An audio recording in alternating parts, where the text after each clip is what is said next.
Assalamualaikum warahmatullahi wabarakatuh. Kembali lagi di channel Berita Mistis. Untuk kisah kali ini masih melanjutkan dari kisah yang sebelumnya, yaitu sebuah kisah yang diambil dari Kaskus dari tulisannya Mak Gendis, yaitu sebuah kisah yang berjudul Gendis. Sebelum kita masuk ke ceritanya, tekan dulu tombol like video ini dan jangan lupa tekan juga tombol subscribe channel ini dan nyalakan juga lonceng notifikasinya agar tidak ketinggalan cerita-cerita baru dari channel ini. Dan bagi teman-teman yang ingin membaca langsung ceritanya, nanti silahkan saja kunjungi linknya yang nanti akan saya sertakan di kolom deskripsi.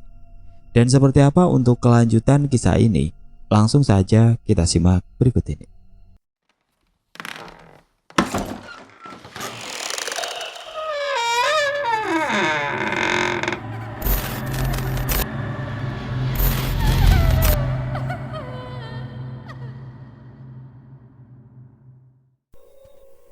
Matanya yang tampak berapi-api seketika meredup.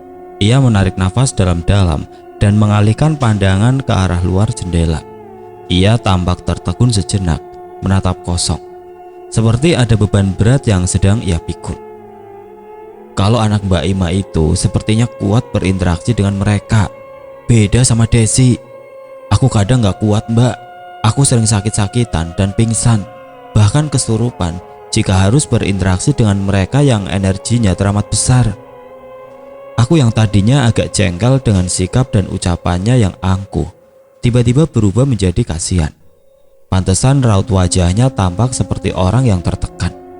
Ternyata ia memikul beban yang sangat dalam. Sudah pernah coba untuk ditutup kah? Tanyaku berhati-hati. Aku takut jika ucapanku menyinggung perasaannya. Ia menoleh ke arahku dan tersenyum kecut. Sudah, Mbak, tapi tidak ada yang berhasil. Mungkin memang sudah jalan hidup aku harus seperti ini, jawabnya pasrah. Kalau anak-anak Mbak, apakah ada yang indigo juga? Mbak Desi menggeleng lemah. Alhamdulillah anak-anakku tidak ada yang seperti aku.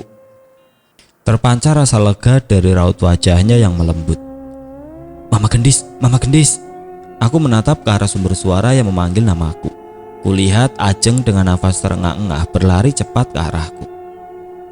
Ajeng, kenapa lari-larian? Terus Gendis mana? Tanyaku yang merasa janggal karena melihat kehadiran Ajeng seorang diri. Bukannya tadi Gendis lagi bermain sama Ajeng? Tanyaku was-was. Itu, Gendis itu di sana. Teriaknya dengan mata melotot sambil menunjuk ke arah belakang. Aku segera bangkit dari tempat duduk dan setengah berlutut menatap Ajeng. Gendis mana, Jeng? Tanyaku panik. Tanpa banyak bicara, Ajeng segera menarik tanganku, memintaku untuk mengikuti dirinya. Dengan tergesa-gesa, aku, Mbak Indri dan Mbak Desi langsung menuju ke arah yang ditunjukkan Ajeng. Ternyata, bocah yang berusia lebih tua 2 tahun dari putriku ini membawaku melewati ruang tengah dan menuju ke arah dapur. Anak kecil berambut pendek ini menuntunku ke sebuah ruangan yang terlihat kecil yang letaknya bersebelahan dengan kamar mandi. Sebuah ruangan dengan penerangan yang teramat remang-remang. Mama Gendis, itu Gendis ngapain berdiri di situ? Tadi Ajeng panggil-panggil Gendis, tapi Gendisnya tidak mau menyaut. Saat itu, aku melihat putriku sedang berdiri membelakangiku di ruangan yang tampak seperti gudang. Anakku terdiam namun matanya tampak tertuju ke arah tumpukan barang yang disusun dengan rapi. Gendis, Gendis, ngapain sih dari tadi berdiri di situ terus? Itu kan gudang, kotor, gak ada apa-apa di situ. Ayo kita main lagi, teriak Ajeng dari ambang pintu. Namun Gendis tidak menggubris panggilan Ajeng. Matanya tampak terus tertuju ke arah susunan barang. Aku melepaskan genggaman tangan Ajeng dan melangkah pelan menuju ke Gendis. Setelah cukup dekat, aku berlutut dan menyentuh bahunya perlahan. Gendis, ngapain di sini sendirian? Kenapa tidak mau bermain lagi sama Mbak Ajeng? Putriku menoleh ke arahku. Endis nggak sendirian kok, itu ama Endis. Jari telunjuknya perlahan-lahan menunjuk ke arah tumpukan barang. Apain ia di situ sendirian mah? Acian, gak unya emen. Tatapnya tajam. Endis mau ajak ia ain juga sama Mbak Ajeng. Amu amannya siapa? Cini, Ain ama Anjis, jangan iem itu terus. Tangan putriku melambai-lambai seperti memanggil seseorang. Ayo Cini, jangan takut. Bu, ibu, itu Gendis lagi bicara sama siapa? Tanya Ajeng pada ibunya. Sudah, diam saja kamu, jawab Mbak Desi lirik. Mbak Desi yang dari tadi berdiri di ambang pintu, kini mulai berjalan ke arahku. Ia memberi isyarat kepada aku untuk mundur. Perlahan-lahan aku melangkah mundur dan berdiri di samping Mbak Indri. Dis, Mbak Desi memanggil putriku halus. Gendis menoleh menatap ke arah Mbak Desi dengan bulu matanya yang lentik. Apaan teh? Gendis main sama Tante Desi dan Mbak Ajeng yuk, bujuknya lembut. No, Gendis menggeleng dengan cepat. Dis au Ain ama iya. Mbak Desi meraih pundak putriku dan mengusap pelan. Dia gak mau main sama Gendis karena rumahnya dia di sini. Mending Gendis main sama Mbak Ajeng saja ya. Lihat ikan di kolam, mau tidak? Sejenak putriku tampak berpikir. Au, Dis au ilat fish. Kedua bola matanya mengerjap-ngerjap bahagia. Ya sudah, kalau Gendis mau lihat fish, ayo ke depan sama Tante Desi. Mbak Desi mengulurkan tangannya yang disambut dengan penuh rasa sukacita oleh anakku. Dengan bergandengan tangan, mereka berjalan keluar gudang, diikuti oleh Mbak Indri. Ketika sampai di ambang pintu, anakku menoleh ke belakang. Ia menatap sendu ke arah sudut ruangan. Amu hati-hati ya, angan sedih. Kemudian Gendis, Mbak Desi dan Mbak Indri melangkah menuju ke halaman, meninggalkan aku sendirian yang terus mengamati ke arah gudang. Aku menarik nafas lega dan hanya bisa menggeleng-gelengkan kepala melihat kelakuan putriku. Dis, ada-ada saja sih kelakuanmu, batinku. Mama Gendis, sebuah panggilan menyentak lamunanku. Aku menoleh ke arah kanan, kulihat Ajeng menatapku dengan tatapan bersalah. Iya, ada apa Jeng? Maafin Ajeng ya, tadi Ajeng yang ajak Gendis main kejar-kejaran di sini, ucapnya bersungguh-sungguh. Aku tersenyum dan membelai mahkotanya. Sudah gak apa-apa, Ajeng tidak perlu minta maaf ke tante. Yang penting jangan ajak Gendis main ke gudang lagi ya. Iya Mama Gendis, angguknya pelan sambil memamerkan giginya yang sedikit ompong. Aku dan Ajeng segera menuju ke teras untuk melihat kolam ikan. Sesampainya di sana, kulihat suamiku tampak sedang berbincang-bincang dengan Mbak Desi. Maaf Mbak Desi, itu yang tadi yang Gendis lihat di gudang siapa ya? Oh itu, gak apa-apa kok Mbak Ima, gak penting, cuma makhluk yang menyerupai anak-anak. Dari Mas Agus membangun rumah ini, makhluk itu dari dulu memang suka bersemayam di sana. Tidak coba diusir, gak perlu, kan dia tidak mengganggu. Kebetulan saja tadi Gendis main ke sana dan melihat makhluk itu. Aku manggut-manggut tanda mengerti. Sudah, mau azan zuhur, ayo masuk dulu ke dalam, ajak Mas Agus. Akhirnya kami semua beranjak masuk ke dalam rumah dan melanjutkan obrolan di ruang TV. Mas Dedi, aku permisi mau mandi lagi. Malu nanti kalau keluarga sudah pada datang dan tuan rumah malah bau asem, gurau Mas Agus. Kami yang berada di ruang tamu langsung tertawa mendengar gurauannya. Namun berbeda dengan putriku. Dengan raut wajah serius, ia melangkah mendekat ke suami Mbak Indri. Om, panggil Gendis sambil menarik tangan Mas Agus. Apa manis? Om mau kamar mandi? Iya, memangnya kenapa? Gendis gak mau ditinggal sama om ya? Candanya lagi. Putriku menggeleng cepat, menyebabkan rambutnya terkibas ke sana kemari. No. Wajahnya yang polos menatap tajam ke arah omnya. Terus kenapa Gendis nyamperin om? Om angan ke kamar mandi ulu. No. Kok malah no sih? Kan om bau keringet Dis. Mas Agus tertawa kencang mendengar larangan putriku. Putriku menatap ke arah omnya dengan alis terangkat heran. Pokoknya anan ke kamar mandi ulu, perintah Gendis. Loh, piye iki Mas Dedi? Masa aku dilarang mandi sama putrimu?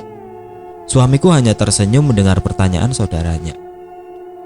Gendis manis, coba tolong jelaskan ke om, kenapa om tidak boleh ke kamar mandi?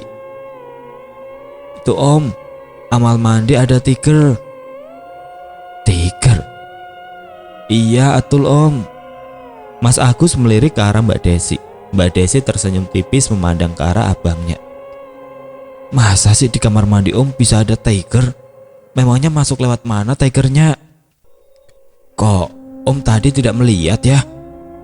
Tiger bisa hilang om. Nggak masuk lewat entu. Oh begitu. Terus itu tigernya siapa? Perasaan di rumah om tidak pernah ada harimau yang masuk, ujar Mas Agus berusaha memancing anakku. Iya nih, Gendis gimana sih? Mana ada harimau di kamar mandi? Harimau itu adanya di kebun binatang. Gendis pembohong, Gendis pembohong. Ejek Raka kakaknya Ajeng yang berusia 7 tahun. Gendis nggak oong. Gendis, utan bohong ya mah. Putriku membela dirinya sendiri. Brak. Kami semua dikejutkan dengan suara seperti pintu yang dibanting dengan kencang. Allahu Akbar. Pekik semua yang berada di ruang tamu. Ibu, teriak Raka dan Ajeng berhamburan ke pelukan ibunya. Wajah kedua anak kecil itu tampak pias karena kaget. Sedangkan putriku tetap anteng berdiri di samping omnya. Walau mata kecilnya yang tajam tampak memandang sinis ke arah Raka. Suara apaan itu tadi? Ujar Mbak Indri dengan bibir bergetar. Itu suara temannya Gendis yang tidak terima kalau Gendis dibilang pembohong, sahut Mbak Desi dengan wajah kalem. Raka, kamu itu kalau bicara jangan sembarangan. Jangan katain Gendis pembohong, bentak Mbak Desi pada anak sulungnya yang tubuhnya bergetar ketakutan. Raka dengan raut wajah kesal menundukkan mukanya. Kemudian ia berdiri dan berlari menuju ke kamar. Mungkin dia merasa malu dan kesal karena telah dibentak oleh ibunya di depan orang banyak. Mbak Indri tampak menegur halus Mbak Desi karena telah berbicara dengan nada keras ke anaknya. Namun Mbak Desi tetap teguh dengan pendiriannya.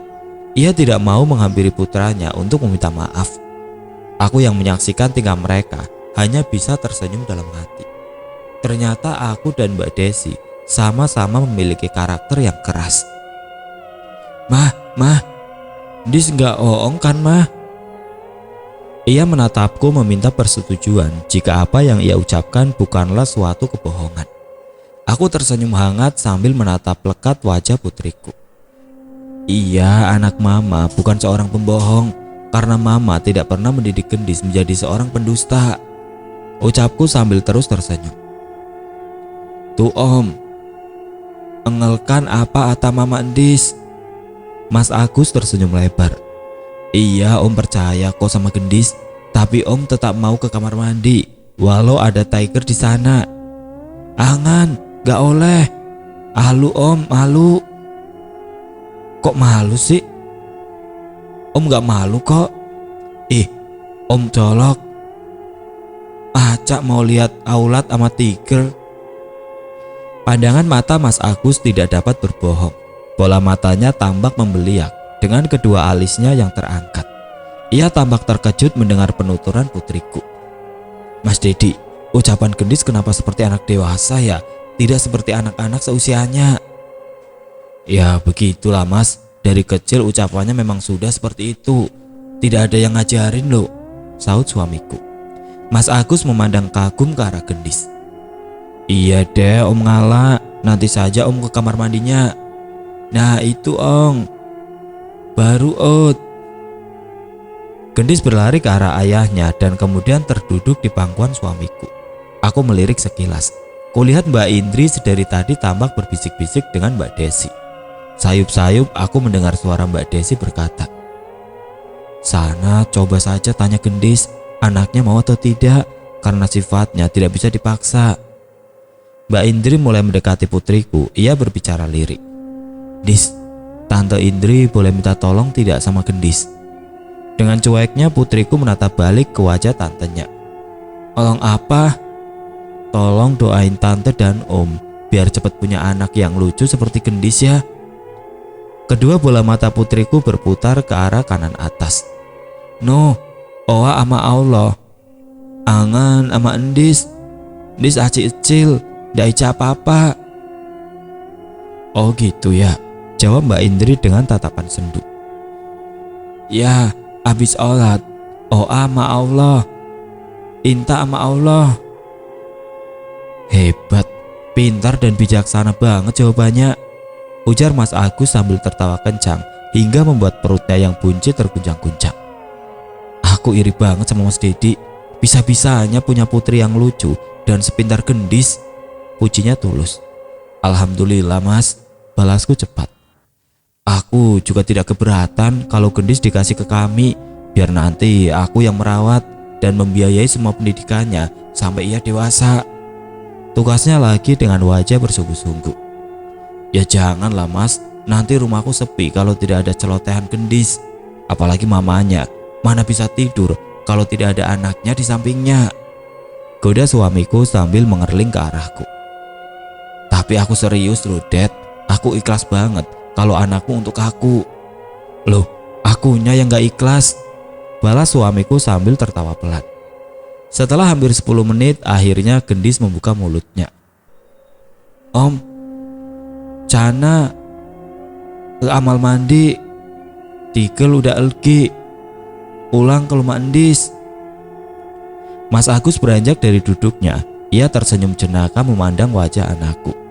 Oke, Om mandi sekarang.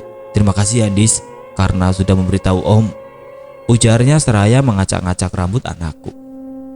No, teriak Gendis berusaha mengelak ketika kepalanya akan dipegang oleh orang lain. Semua yang melihat pemandangan ini langsung tertawa terbahak-bahak. Di mata mereka, tingkah putriku begitu lucu dan menggemaskan. Mbak Desi meraih remote TV yang tergeletak di sofa dan menyalakannya. Ia mengganti channel beberapa kali. Kini matanya terpaku menonton acara talk show di mana 3 orang paranormal kondang yang menjadi bintang tamunya. Netra putriku menatap ke arah layar TV. Seketika wajahnya tampak terkejut dan pucat. Ia beringsut mundur, kepalanya menggeleng ketakutan. No, desisnya dengan wajah tegang. Dengan tubuh bergetar, Gendis berlari dan bersembunyi di balik tubuh ayahnya. Dengan posisi membungkuk dan memeluk kakinya, ia terus mendesis ketakutan. Sekarat, Dis, sekarat, ujarnya dengan tatapan kosong. Aku terperajat melihat perubahan sikap Gendis selepas melihat ke layar TV. Aku segera menghampiri putriku. Dis, Gendis kenapa kayak orang takut begitu? Dengan wajah pias sambil kedua lututnya menopang wajahnya, telunjuk Gendis terangkat dan mengarah ke TV. Tumah, diskret. Aku menoleh ke layar TV, tidak ada yang tayangin film horor di sana. Mbak Desi masih tetap setia menonton acara yang tadi. Sekret kenapa nak? Di TV nggak ada yang serem kok. Itu mah ya kan orang itu, iya deh. Sekali lagi aku menoleh ke layar TV, masih tetap sama, tidak ada penampakan yang menyeramkan. Di TV nggak ada yang serem Dis, putriku mendengus kesal. Mah, di Iyakang Om baju putih ada wolf, Dis akut wolf, wolfnya serem banget. Serigala, Gendis melihat serigala. Iya, akanya Dis atut, gigi wolfnya ajem, kukunya juga ajem. Atanya, elah, alak. Om itu punya wolf. Aku tercengang sejenak. Aku terdiam, sepertinya ucapan putriku bukanlah bualan belaka. Bisa jadi serigala yang saat ini sedang Gendis lihat merupakan kodam dari paranormal berbaju putih, batinku. Ante Aci, hatiin Ivi, diskret, teriak Gendis histeris sambil menutup kedua matanya dengan tangan. Mbak Desi yang sedang asik menonton terperajat mendengar jeritan putriku. Dengan spontan ia langsung meraih remote TV yang tergeletak di sampingnya dan langsung mematikan tombol off. Sudah Dis, TV-nya sudah dimatikan sama Tante Desi. Gendis kenapa sembunyi begitu? Tanya Mbak Desi keheranan. Ada wolf di TV. Wolf? Serigala? Mbak Desi terlihat berpikir. Iya, emangnya Tante tak lihat? Mbak Desi menggelengkan kepala. Tante gak bisa lihat Dis, mata batin Gendis bisa menembus sampai ke TV ya? Mbak Desi berdecak kagum. Putriku tidak menjawab pertanyaan Mbak Desi. Dengan takut-takut, anakku mengintip dari balik tubuh Mas. Ia mengelus dadanya berulang kali. Alhamdulillah TV-nya udah mati. Wolf udah pergi. Suamiku menatapku. Mungkin ia masih kebingungan dengan yang baru saja terjadi. Karena sedari tadi suamiku tampak asik dengan ponselnya sehingga ia sedikit melupakan putrinya. Gendis mengangkat tubuhnya dan berjalan ke arahku. Ia menciumi pipiku. "Aji mah," ujarnya dengan wajah lega. "Adi Ndis atut anget mah."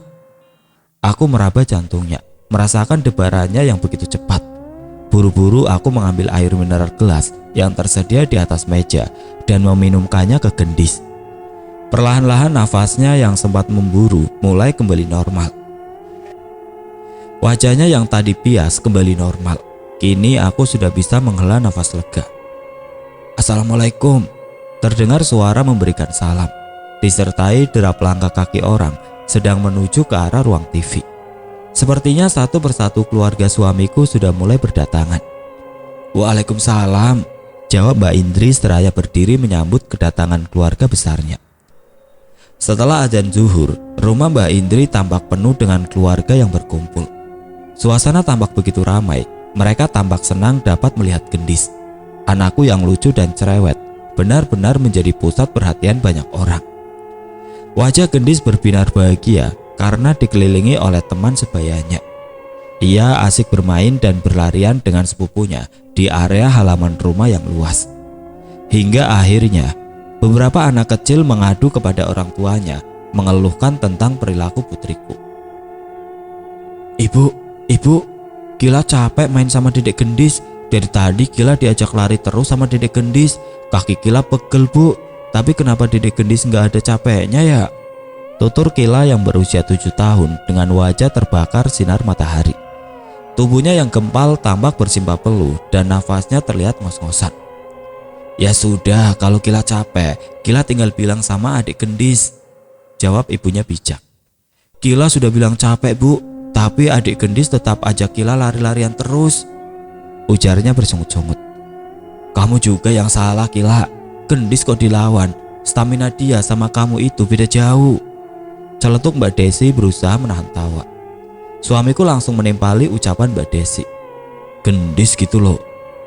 Seketika semua orang tertawa mendengar gurauan suamiku.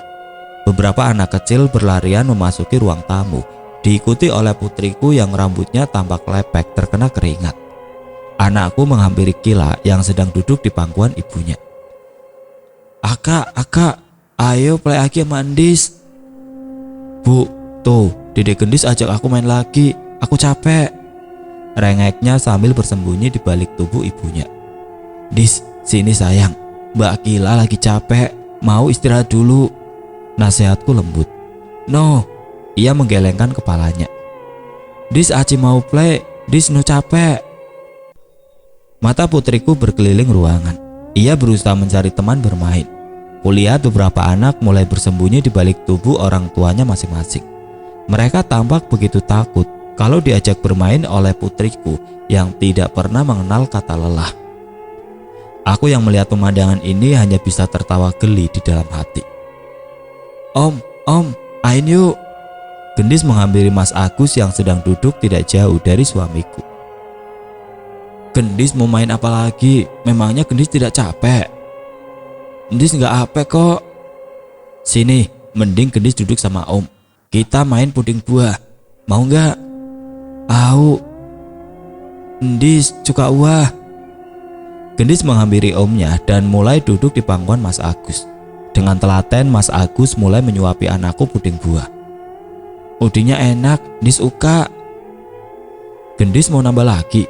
tawar Mas Agus. "Au Om." "Gendis au ambah." Dengan sabar Mas Agus meladeni putriku. Ia tampak begitu telaten mengurus Gendis. Hingga akhirnya, Om, anti jangan ayah Endis ya," ujar putriku sambil menyenderkan kepala di dada omnya. "Memangnya kenapa sama ayah Gendis?" "Ayah unya ewe ain, ayah akal. No good." Celotehnya keras dengan wajah tanpa dosa. "Halusnya, alo unya istri, no uya cewek ain." "Nggak oya Om, oca. Endis nggak uka." Tuh amanya Aat. Aku yang sedang meminum es buah hampir saja tersedak saat mendengar penuturan putriku. Nah lo, batinku. Situasi yang semula ramai mendadak senyap. Suara riuh orang-orang yang sedang bersenda gurau menjadi hilang seketika. Semua mata langsung tertuju ke arah suamiku yang memasang wajah datar. Ia tampak begitu cuek tanpa ekspresi apapun. Suamiku tidak peduli dengan tatapan ganjil keluarganya yang memandang sinis ke arahnya. Seketika suasana mendadak menjadi hening dan canggung. Dad, apa betul yang tadi anakmu ucapkan? Bude Nur membuka suaranya yang menggelegar bagaikan suara gemuruh. Suamiku termangu sejenak dan menatapku. Ia tampak ragu untuk menjawab. Kemudian ia menoleh ke arah Bude Nur dan mulai berkata jujur. Betul Bude, jawabnya sambil menundukkan kepala sedikit. Di depan mataku, kulihat beberapa keluarga mulai kasak-kusuk membicarakan perangai suamiku. Gimana sih kamu, Dad? Harusnya kamu itu bersyukur, punya istri yang cantik dan anak yang lucu. Ini kau malah bikin ulah. Memangnya keluargamu itu kurang apa lagi ya?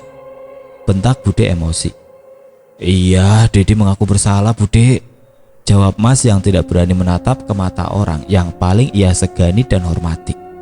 Aku memandang iba ke suamiku. Walau ia pernah melakukan kesalahan, namun ia tidak berhak dihakimi dan dipermalukan di depan banyak orang. Lagi pula suamiku juga sudah berubah menjadi pribadi yang lebih baik lagi. Aku yang merasa iba, mau tidak mau harus membela suamiku di hadapan keluarga besarnya. Maaf Bude, masalah ini sebenarnya sudah clear. Insya Allah Mas sudah berubah menjadi lebih baik lagi. Jadi Imam minta sebaiknya ucapan gendis tidak usah diperpanjang. Bukan begitu Mas? Suamiku tersenyum tulus. Tanda ucapan terima kasih karena aku telah membelanya. Awas saja kamu Dad, kalau berani bikin Bude malu lagi, tuding Bude ke arah Mas Dedi. Sudah, ayo istighfar. Malu ah, masa lagi acara kumpul keluarga begini malah ribut-ribut. Suara Mbak Indri berusaha meredam amarah Bude. Sambil terus mengelus-ngelus punggung Bude, Mbak Indri meminta agar Bude sebisa mungkin mengontrol emosinya. Bude mendengus keras dan beranjak pergi menuju ke lantai 2. Mungkin beliau lagi ingin menyendiri. Karena suasana mulai canggung, aku menghampiri suamiku dan mengajaknya pulang. Mas menyetujui usulku. Kami pun segera berpamitan dengan sang empunya rumah beserta keluarga besar Mas. Ketika aku berpamitan dengan Mbak Desi, beliau membisiki sesuatu di telingaku. Kalau gendis lagi tidur atau istirahat, tolong sering-sering dipijat tangan kanannya ya Mbak. Aku menatap heran ke arah wanita cantik di hadapanku. Memangnya kenapa ya Mbak? Tanyaku keheranan. Itu energi gendis besar di tangan kanannya, jadi ia sering merasa pegel. Coba saja Mbak Ima perhatikan, gendis sering banget mengepal-ngepalkan tangan kanannya. Spontan aku segera melihat ke arah putriku. Ternyata betul apa yang Mbak Desi ucapkan. Kulihat beberapa kali gendis tampak mengepalkan jemari di tangan kanannya. Bibirku membentuk bulan sabit. Aku tersenyum tipis. Terima kasih ya Mbak Desi untuk sarannya. Mbak Desi membalas senyumanku dan ia mengusap lembut pucuk kepala anakku. Sehat terus ya Dis, bisiknya pelan. Mbak Indri dan Mas Agus mengantar kami sampai halaman rumah. Suamiku meminta maaf atas insiden yang terjadi karena ucapan gendis. Alhamdulillah mereka bisa memahami dan mengerti. Baik Om, baik Ante, apan-apan, Dis emali lagi. Pamit gendis sambil melambaikan tangannya ke arah Tante Indri dan suaminya yang tampak berat hati melepas kepulangan putriku.